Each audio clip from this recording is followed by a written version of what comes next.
Donc apparemment, tu as un problème au début de la forme. Là, je vais faire touche tabulation pour récupérer. Je vais faire majuscule tabulation pour me débarrasser des choses qui sont à droite. Voilà, je vais ici au crayon tenter de recréer le problème que tu as éventuellement. Donc dans la palette des formes, j'applique la forme là. Voilà, c'est un peu le genre de choses que tu as... Il faudrait vérifier au départ là. Est-ce que le démarrage de ton trait, est-ce qu'il n'y aurait pas une petite crawl comme ça qui fait qu'on a un truc bizarre? C'est peut-être ça, hein? C'est peut-être juste le démarrage du trait qui est bizarre, et voilà. Évidemment, si je compare la forme que j'ai faite avant et la forme ici, juste à cause de ce genre de choses, quoi.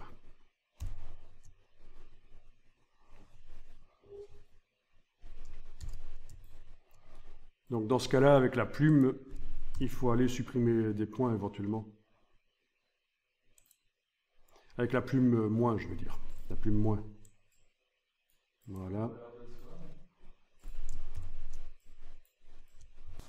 Mais donc le problème, c'est surtout que, voilà, la broche est trop large par rapport à la longueur du trait. C'est pas normal qu'elle soit utilisée sur des traits aussi courts par rapport à la largeur de la broche. Donc soit on teste sur un trait plus grand, soit si on le fait sur un petit trait, comme ceci, voilà, je viens de faire un petit trait et d'appliquer la broche. Là j'ai des déformations quand même inacceptables. Voilà, oui. Et donc, une solution, c'est d'aller... bon, il y a plusieurs solutions. Soit au niveau de la broche, on modifie la largeur de la broche, soit au niveau du trait ici, dans la palette contour, on modifie l'épaisseur du contour. Donc, dans la palette contour ici, 0,1 par exemple, touche tabulation, voilà, le contour est moins épais et la broche est diminuée sur le contour. 0,05, touche tabulation, voilà. Et là, on n'a plus ces problèmes. Donc vraiment, il faut faire attention à ça. Quand on utilise la broche, si c'est sur un trait trop petit par rapport à l'épaisseur de la broche, ça fait des choses foireuses. Donc ici, je vais réessayer sur un contour que je fais, voilà. J'applique la broche. Voilà, donc clairement, c'est trop petit. Ça fait des choses bizarres. Je vais double-cliquer sur la broche. C'est l'autre solution ici, c'est d'aller modifier l'échelle ici. Si je fais passer à 50, touche tabulation, la case aperçue est cochée.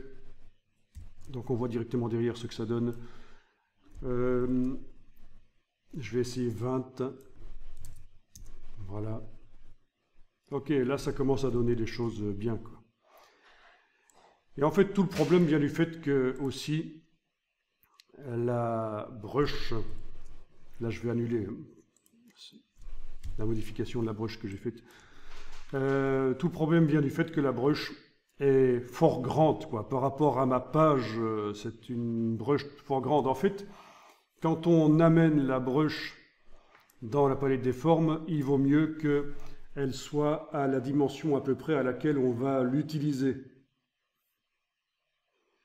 Mais on va le faire, c'est l'occasion.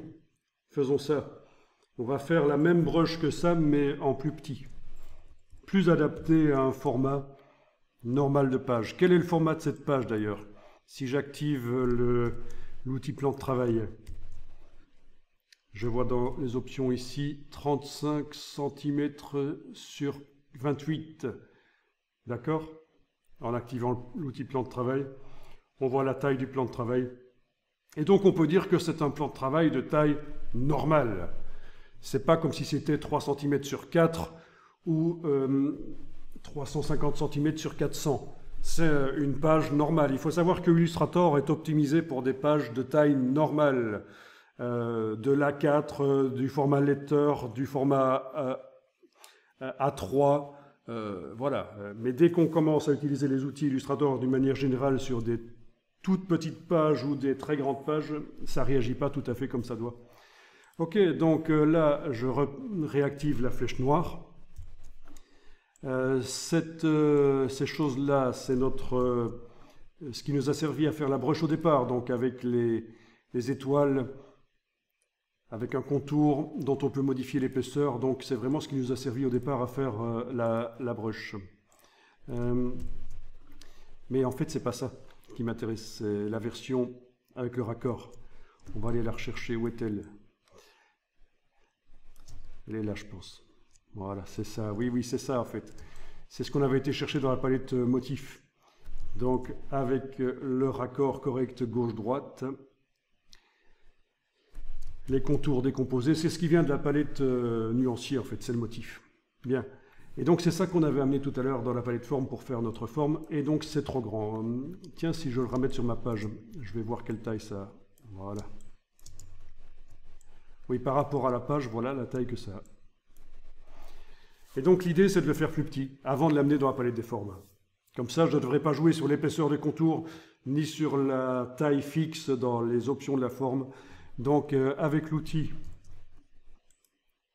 redimensionnement ici, et la touche majuscule pendant que je bouge, je lâche le bouton à souris, puis la touche majuscule, je fais en sorte que sur ma page à peu près de taille habituelle, quoi, voilà, cette brush est la dimension à laquelle je veux l'utiliser sur mes objets.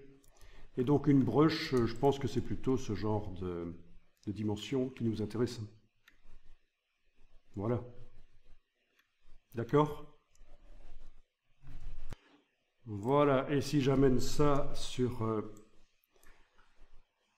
dans la palette des formes, je demande une forme de motif, voilà, ok. Je détermine les angles.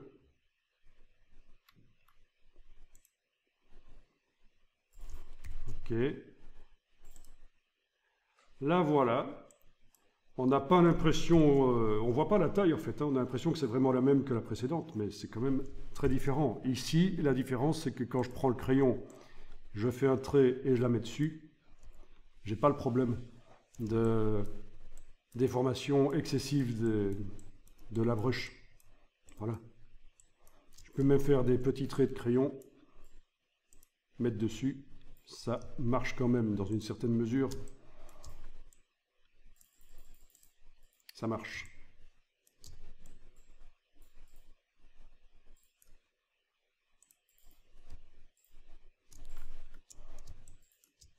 Voilà, en tout cas, ce qui compte, c'est que le raccord soit bon, qu'on ne voit pas de trous et que ce soit un flux continu d'étoiles ici, c'est vraiment très intéressant.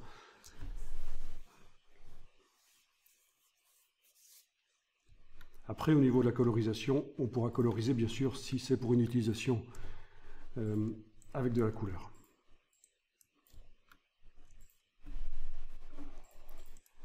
Ok, je vais enregistrer ça pour les archives.